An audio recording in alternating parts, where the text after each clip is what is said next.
Mga kaibigan, mula po dito sa Las Vegas, Nevada, no? Pagising ho natin, aninagan ho natin ito hong nakakasukang artikulo galing ho dito sa kolumnista na ito, mga kaibigan, na sinasabi po na ang Trilla in Manila ay insulto, mga kaibigan, sa Ali versus Fraser.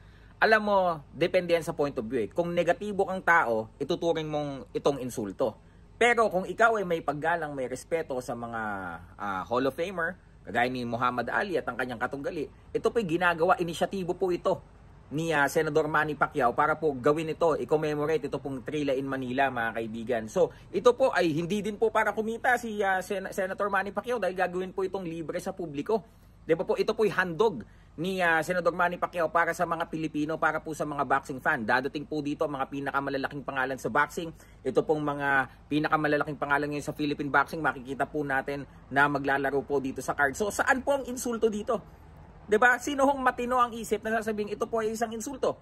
Ito po ay para i-celebrate po, mga kaibigan. Ito po ay para tayo pong lahat ay alalahanin po natin na once upon a time, mga pinakasikat po ng mga boksingero sa buong mundo ay pinili po na sa Pilipinas maglaban, particular dyan po sa Araneta Coliseum. So, depende po yan Depende po yan sa persepsyon ng tao. Kung ikaw ay negatibo ka di ba, minamak mo pa, trip to Jerusalem na sana ika.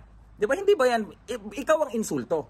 Kung sino ka mang, writer ka. Di ba? Ikaw ang insulto because you are mocking Melvin Jerusalem, maybe.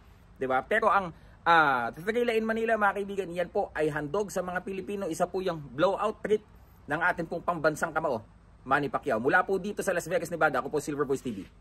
Peace.